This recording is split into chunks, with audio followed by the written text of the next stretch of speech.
We got down the red zone and had the penalty on the one touchdown. And then, we had obviously they got us on a pressure there and, put us behind the chains. So, I think those are signs that it's something that, as an offense, we can go out and execute at a high level. I think we showed that. I think we showed a lot of mental toughness and character to come back in that game and play the way we did in the second half. So we got to build and continue to build off those things and make sure that we keep growing and keep putting ourselves in position to be successful. Is there a concern, though, because this has become a trend of being a slow starting offense for the past 3 weeks? Is that a concern because you haven't been able to build off what you've been hoping to build off these past 3 weeks?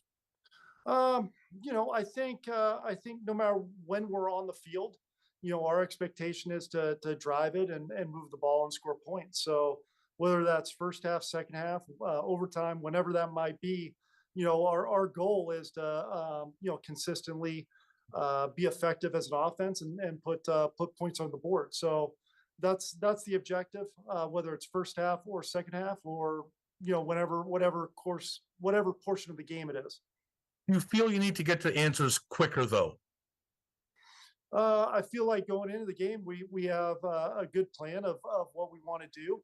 I think, we didn't alter or go completely sideways and completely alter our game plan there in the second half.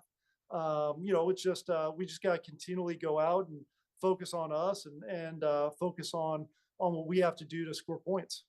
And just last thing from me, do you think you're using the middle of the field enough? A lot of your throws in the first half seem to be toward the sideline. I'm just wondering. Again, I think that's an area that we always try to attack. And, I think that in a lot of ways, a lot of that's going to depend on what a defense is doing to you. If they've got a lot of guys in the middle, then you got to attack the outside. So we're focused on being an offense that's balanced in how we're attacking a defense in the passing game, short, intermediate, deep, inside the numbers, outside. I think that's important for us and something that, we're not going to force it. We're going to continually focus on making sure that we're taking what a defense is giving us and attacking a defense in multiple ways. But at the same time, we want to generate opportunities to attack those different areas.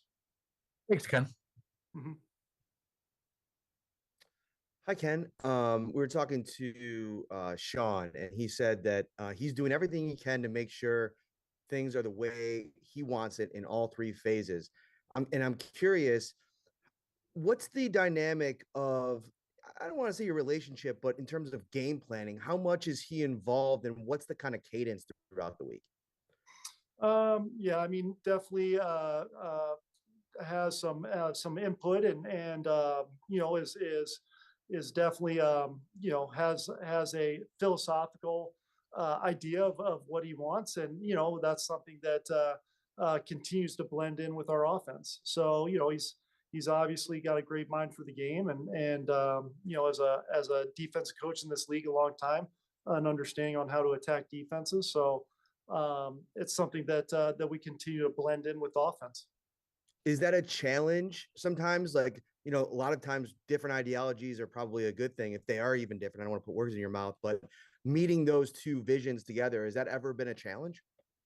I think it's something that has continued to help us develop as an offense, and given us some different looks that is a little bit different for a defense. So I think there is that balancing act of what we want to do on offense and those different areas to make sure that we're not going too heavy on one side or the other. Mm-hmm. And then late in the game, this past week especially, but in a couple of the recent games, it seemed like when you guys went up tempo, you found a lot of success there. Historically, you've done well when you've run no huddle. Have you given any consideration to maybe starting out the games that way at all? I think when you look at, I mean, our we've had success driving the ball. We've just got to sustain those drives, and however that's going to get it done is how we got to do it. If it's tempo, if it's under center, gun, whatever, personnel. Those are all things that yes, we look at. And then, when you get into those no huddle situations at the end of the game and you can be effective, yeah, you definitely, you always consider those things, but at the same time, the defense is a little different and some of those different things. So you got to gauge those things on how much you want to use it, and when you want to use it. So it's all things that, yes, we look at, and we're going to continually evaluate to make sure we're putting our guys in the right spots. Last one for me. Sorry to monopolize, but Gabe said something last week where it was about like simplifying the game plan. Did you feel like you were effective at doing that last week? And is it something that you have to continue to emphasize, maybe simplifying things and leaning into the easy buttons, if you will, a little bit more in what you guys do well?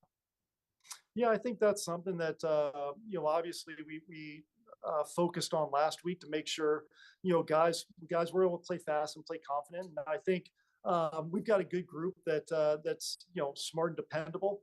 And the more we can allow them to play fast as possible without thinking, the better off we'll be. So I think that's something that will continually be a balancing act for us to make sure we got enough to attack a defense while at the same time not putting too much thinking on our guys' shoulders. Thanks, Ken. Mm-hmm.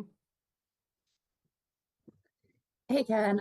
Sean had just shared with us that Dawson Knox is going to have wrist surgery. He said he wasn't sure the exact timeline on when he'll be back, but I was curious just kind of, your early thoughts on how that impacts the offense when you guys have been running 12 so much, having no Dawson, and just kind of what he brings to the offense in general. Yeah, I mean, obviously Dawson's a great player for us. He does so many different things in a variety of different roles, both as a blocker and as a pass catcher. So it's definitely going to be an adjustment for us, one that we got to figure out, in a hurry, on a short week. So that's something that it's tough to see because of, one, the player he is, but also the person he is. So that's something we're just gonna have to deal with, and we're gonna have to continue to move forward, and we're confident in the guys that we have in that room, and that they'll be able to step up for us. How much does it have a bigger impact when you guys have been running 12 personnel so much more this year than in years past? It definitely has that impact. You're forced to adjust some of those philosophical things that you've been doing. But at the same time, I think we still have a room that we can, still utilize and still do some of those types of things, and still keep that portion of our offense intact. And then with Dalton, he had a strong game yesterday, statistically was his best. So what did you just see out of him? Like, what made him so involved in the game plan? And then how did he perform in it? Yeah, no, I thought Dalton did a great job. He had a good feel out there, was able to create some separation and get open. And, he just continues to grow as a player and learn with every single, down, every single snap that he takes. So he just continues to grow, and Josh continues to get more and more confidence in him. And I think that's the exciting part for him, and that he's really, as a young player, still ascending in terms of his development in this league. Thanks, Ken. Mm-hmm. Hi, Ken. I just wanted to go bigger picture again with this, going back to I thinking back to the way you guys performed against Miami, right? And then the Jaguars in London in the last 3 games, right? Have you been able to pinpoint an area, what has caused the production of your offense to taper? I mean, to me, it looks like teams having success with pressure, and then it stems from, I know it's not as simple as that, but have you been able to kind of ID that as maybe a reason, or what's happening connecting between these 3 games, what defenses are doing that's caused this drop off? Yeah, I think, each game is kind of uniquely different in terms of what each, defense is kind of doing to us.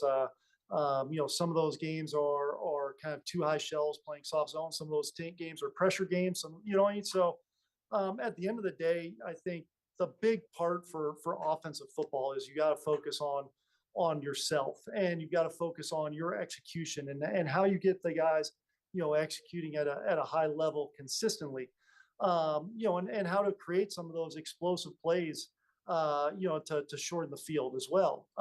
You know, so I think those are all things that we look at, because when we're executing, you know, we're moving the ball and we're having success. And, you know, we just got to, you know, when we do it and we can finish drives, but when we, you know, when we put ourselves behind the 8 ball on some of these things, you know, with some longer third downs and things like that, you know, those are the things that are hard to get out of consistently at times. So we've had some success on third down, you know, here this year and in past. We just got to continue to focus on, you know, being able to extend drives, and just overall just execution. And I don't think it's, to be honest with you, any one thing that a defense is specifically doing to us.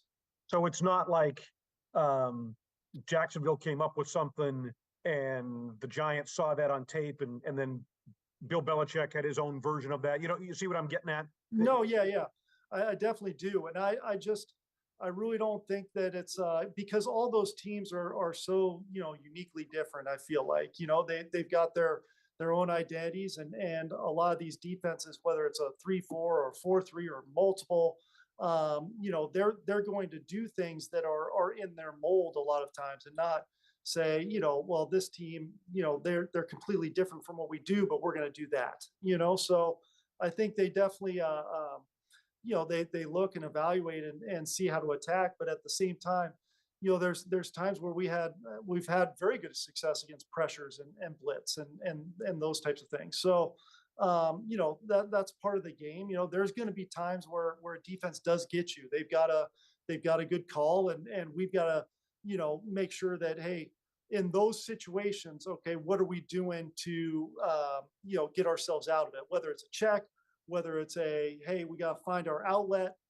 whether we got to throw it away, in the passing game I'm talking about, you know, and those are things that, you know, we've got to make sure that we're on top of, you know, because there's a lot of good defenses out there, and you know, there's no easy opponents in this league. So there's going to be times where those things come up, and how we handle those things help you for, you know, second down, third down, and so on.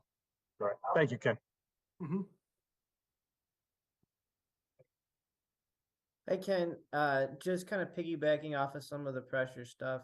On the first touchdown in the fourth quarter, that drive, it seems like you played a little bit faster, and you know, do you think that had anything to do with maybe the Patriots not blitzing as much on that possession?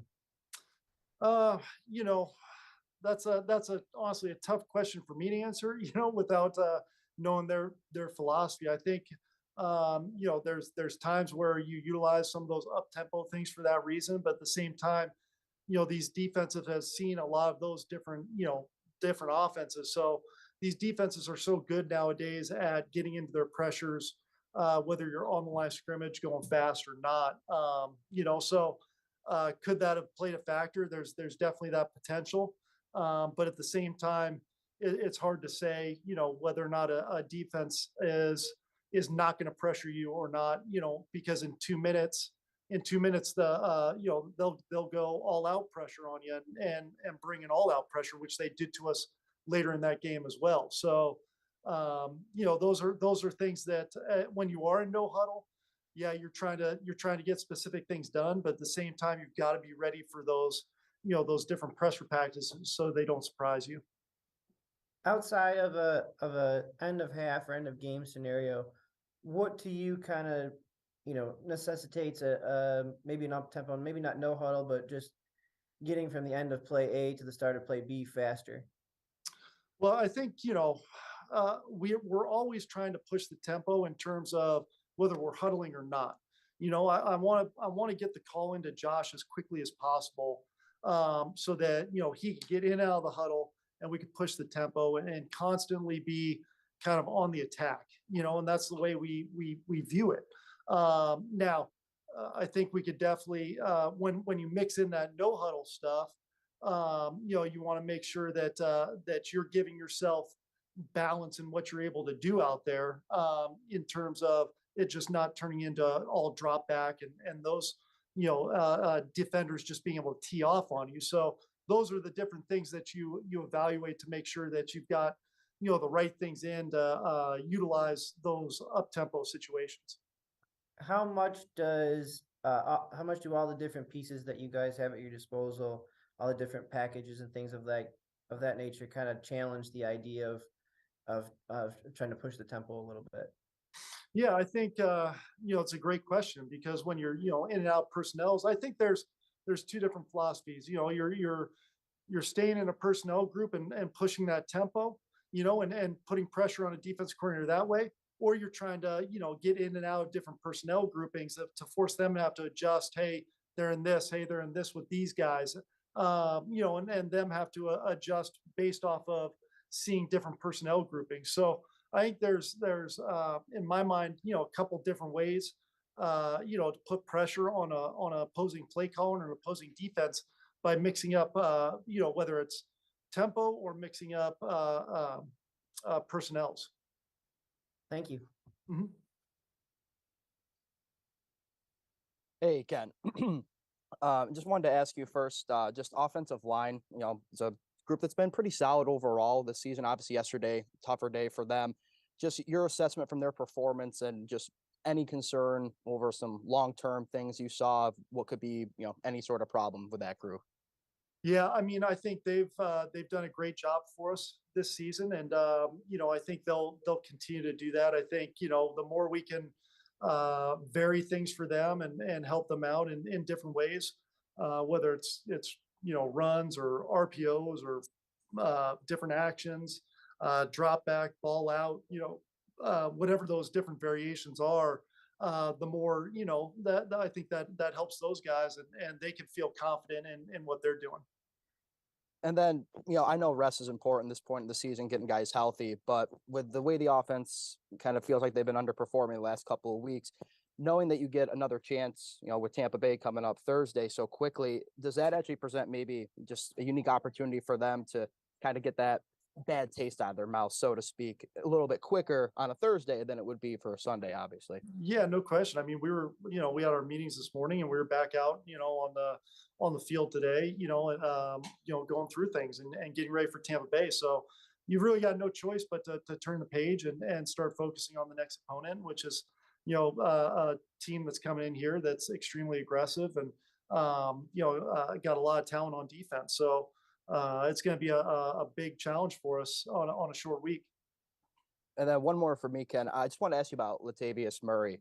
So far, just what you've seen from him, what he's brought to this backfield, how he's fit in to this locker room, and then kind of coupled in, it was a multiple point question here, just what he's done for James in terms of just Mhm. having that another veteran in that backfield to, get James acclimated with the NFL. Yeah, no, Latavius extremely professional, extremely hardworking, great power and ability to pop some big runs off for you as well. So, he plays physical obviously the experience that he has is, I think, invaluable in that room and for our offense. So I think there's a lot of great qualities that he brings to the table for us. Not only from a veteran experienced guy, but from a guy who could go out and be extremely effective for our offense. Thanks, Ken. All right, no problem. Thank you. That's all the questions for today. Thanks, Ken. Thank you.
Hi, Coach Washington. Can you hear me okay?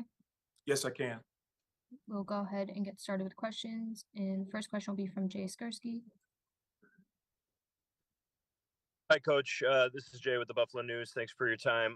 Wanted to ask you about Dorian Williams and Tyrell Dotson. You're on a short week here, but it's a couple of weeks now out of 3 that you've made the switch from Dorian to Tyrell.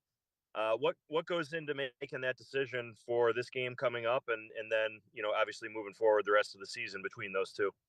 Well, you have 2 players that have their strengths, and one just happens to be a first-year player that's going to go through some ups and downs. And sometimes it's best just to let things quiet down for him, to give him a chance to breathe, to kind of survey the landscape. And we certainly, the moves, bringing Tyrell in and allowing Dorian to sit back, it's not an indictment on Dorian at all. I mean, he's a physical, dynamic player, and nothing that he has done has changed our opinion of him. But rookies sometimes go through ups and downs. And so moving forward, we'll continue to utilize both. Tyrell has been here; he's been in big games. He definitely has a skill set that gives us a chance to be successful. So I think it's a great problem to have, utilizing both moving forward. And then with Vaughn yesterday, just 6 snaps. What went into the decision to play him as little as you did? Overall, where is he? And then kind of a 3-part question here, but with a short turnaround for a Thursday game, are you going to be able to get him ready to go? I believe we will, and Vaughn continues to ascend, from the circumstance that we all know about. He continues to make progress, and so he'll be ready to go on Thursday night. We're doing everything we can, and I know Vaughn is, to manage himself and to continue to see growth with his ability to impact games in a manner that we're all used to. And as far as the other night, it's not an exact science, Jay. You have rotating 9 guys into 4 spots. You try and make the best decision that you can at that particular point. And what I'm interested in, obviously, is making sure that we have a dynamic version of Vaughn on Thursday night and moving forward. And I'm mindful of where he's coming from and what we need to do to get him to his to the best version that we can get to. So just to follow on that, if you could clarify, I mean, was that more of a training / medical decision to play him as little as you did versus a coaching decision in terms of maybe the impact that he was making or the impact that the other guys were making? No, it was just an in-game decision. It was just a decision in real time, just based on some of the situations that we found ourselves in, and where Vaughn is, where he is right now, and obviously the best way to utilize him in that game and to have him continue to ascend moving forward. It had nothing to do with anything other than just the judgment that I utilized in real time yesterday. And Vaughn is going to continue to ascend, and he's going to get back to the person and the player that we're all accustomed to seeing. And that's something that's you have to continue to work through. Thank you, Eric. You're welcome. Hey, Coach Washington, after yesterday's game, Sean McDermott said the team on defense needed to do a better job of making an opposing offense one-dimensional. So where does that start as a defense? Well, it starts on being really, really efficient, dynamic, and creating negative plays on first down, which is our philosophy, and it's our style of play. We have to do that with our discipline, our execution, and the nature of our defense is a penetrating front, which we expect to be disruptive and to get teams off schedule. So that's what you have to do. When you can do that, all of a sudden, when a play caller, an offensive play caller, has to call a game from 2nd and 12 or 3rd and 10 or 3rd and 8, that's tough. And we can really anticipate what we're going to see in terms of them trying to gain a fresh set of downs. And then the Bucs are turning the ball over at one of the lowest rates in the NFL, and they're also getting sacked at one of the lowest rates in the NFL. How do you guys as a defense approach a game plan where a team is doing a really good job of taking care of the football? Well, we had a similar situation earlier in the season where we were one of the opponents. They were doing a really good job of protecting the quarterback. We're going to put our best up against their best, our strength against their strength. and we'll see what happens. You know, certainly we respect what they've been able to do offensively to protect the football and to protect their quarterback. Everybody, I believe, aspires to do that, and our job is to disrupt that, is to win one-on-ones and to do anything that we possibly can to affect the quarterback for the benefit of our defense. Thanks, Coach Washington. You're welcome. Hi, Coach. I know you got a short week and you're turning the page to the Bucks here pretty quickly, but I just wanted to go back to yesterday for just a second. And Micah was I asked him about the cumulative effect of injuries and that sort of a thing. And you look at the impact on the type of players you guys are missing in a game like that. And he basically said, no excuses. That's a game they absolutely have to close out. The offense gives them the lead at the end of the game, and the Patriots able to drive down the field. And I was moved by kind of what he said and how he said it. What's your message along those lines to your defense coming out of a situation like that? Do you echo that? 100%. You know, the league doesn't handicap you based on whatever your circumstances are with respect to player availability, and that's why you have depth. That's why you utilize that depth. But Micah, what he said, I echo and agree with 100%.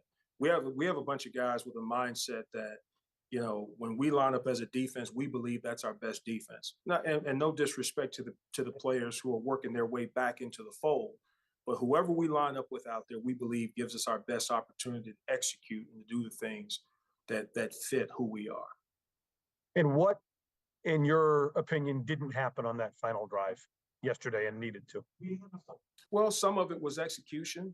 And some of it was just being able to affect the quarterback or to make plays on the ball. There were a multitude of things that we've done. We've done this year, as a matter of fact, in 2-minute situations that we just didn't have. We weren't at our best in terms of some of those factors that really would allow you to finish a game in 2 minutes. Our players have done it.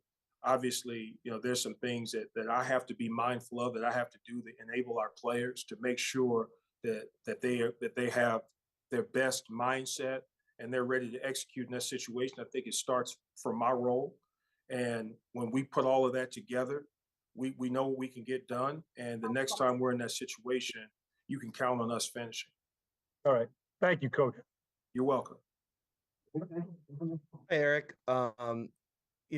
When you come on hard times like this, in the fan base, high expectations, seems like there's a lot of panic setting in, some crazy stuff out there along the lines of, Sean McDermott and hot seat and a lot of conversations happening. You've been with him a long time in 2 stints. What makes him the man for the job to lead this team through this adversity and back to where maybe the expectations were at the start of the year? Sean does not waver from his beliefs, from the way that this program has been built. And we all understand, and it starts with him, that over the course of a season, you're going to have ebbs and flows. You may have performance lows. We don't want that. We want to be as consistent as we possibly can be from one week to the next, one snap to the next over a course of a season. We also know that, the belief that we have in what we've established philosophically, the players that are in that locker room and the coaches that are informing the players, we just believe in each other. That starts with his unwavering commitment to the way that this particular regime has been built. And the results are out there. We're in the middle right now of jockeying for position like every other team in the NFL is doing. That's what we're in the middle of doing. And we're going to come out swinging on Thursday night and put our best foot forward and turn the page and move forward. And this is just a part of the NFL journey. It's a part of it. And you can't get caught. You can't get too high. When we've had exceptional performances offensively and defensively, you've got to understand what is going to happen over the course of the season and how the great teams respond to it. Mm-hmm. You said something there about the belief between coaches and players. Have you seen that today in meetings, in the walkthrough, like an example of that, like a responding, if you will? Without question. Our guys come to work, when we've scored 30 points or we've had, a lot of rush production or we've taken the football away, The players did not come into this building giddy, and they're a very mature group. They understand that you have to turn the page either way. It is not a sprint, it's a distance run. And they were ready to go. They were ready for the feedback. Some of the guys had already reviewed the tape on their own, and they had comments and they had things that they offered that they can do better, that they know that they can do better. And so in terms of that, it was not business as usual. It's never that, but it's an opportunity for us to look at ourselves critically and to find that sweet spot in terms of consistency. And that's where everybody was today from my vantage point. Thanks so much, Eric. I appreciate it. You're welcome. Hey, Eric, I kind of wanted to ask off of Matt's questions. I was curious, we talked a lot about Sean taking on this defensive play calling role through 7 games. What have you seen from him having both this head coach and, being more in these defensive meetings? What have you kind of seen from him so far? Well, he's done a really good job of leading our defense and managing and leading our team. That's not easy, but if there was a person, if there's any person that could do that, it's Sean. He's extremely organized, extremely detailed, very thorough, and communicator. And so, I'm not going to speak for him, but from from my seat, from what I've been able to see, I don't notice any difference. And this is my 4th year here, and his ability to address the team and also lead and manage the defense. What is he like? Is there for him as leading the defense, is there anything that stands out that's maybe different from when he was doing that in Carolina, or, anything maybe new about his approach that has stood out to you and how he's kind of handling taking it back on after being just in the head coaching role for so many years? Well, we've always been a collaborative group. I mean, and that's where I believe you utilize your resources, especially your human resources. Sean has a lot of knowledge. He has a lot of experience to draw upon, but at the same time, he's secure enough to pull from the experiences that the assistant coaches have and the perspective that they have. And so he continues to do that and continues to put forth the game plan and just providing the direction that we need to go as a defense every single week. If anything, he's more efficient with that than maybe, and rightfully so, than we were a long time ago at another place. Thank you. You're welcome. Yes, good evening, Coach. Washington, George Radney, Challenger Community News. How are you doing this afternoon? Very well, thank you. Just one, how do you guys on defense, the young guys, especially in the veterans too, how do you improve on tackling? Especially on that last drive, the screen pass over to Ramonde Stevenson. I've never seen tackling that, poorly in quite a while from a Sean McDermott coach team. How do you improve on the tackling, especially since you can't really do a lot of contact in practice like the old days? Well, tackling is as much about angles and leverage as it is about contact and violence. So there's certain things that you can practice with respect to any skill that you need to be sharp and to be crisp on Sunday, and tackling is a part of that. So you go back and you practice, you emphasize it, and you make sure that we put ourselves in the positions that we find ourselves, whether the ball is in the core or whether it's outside on the perimeter. There's angles, there's leverage, there's understanding where your help is, and it's pursuit, and it's a mindset when you get there. So you just go back and you practice these things and get that skill back to where you know it should be and it can be. And last question about at the line of scrimmage, any chance I see a lot of teams not using the bump and run, not getting right in the face of those receivers and hitting them hitting them right at the line within that 5-yard area. I'm just wondering, is that a reason the Bills tend to back off on that? You tend not to do that? Well, I understand. I appreciate your question. In terms of some of the schematics and some of those things, I won't get into a lot of that, why we do certain things for obvious reasons. But You know, we have a good blend. We have a good blend of being disruptive at the line of scrimmage and utilizing our corners and coverage elements in different positions. And whichever position that we find ourselves in, we just have to do a great job of executing that, you know, at the highest level that it's intended to be.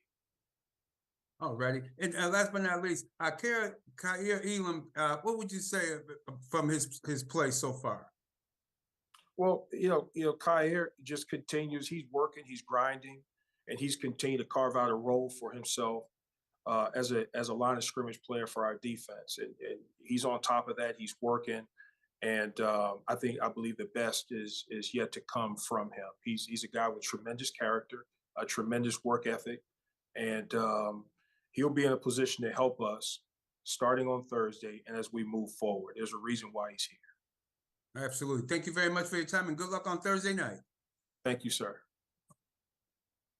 That's all the questions for today. Thanks, Coach. You're welcome.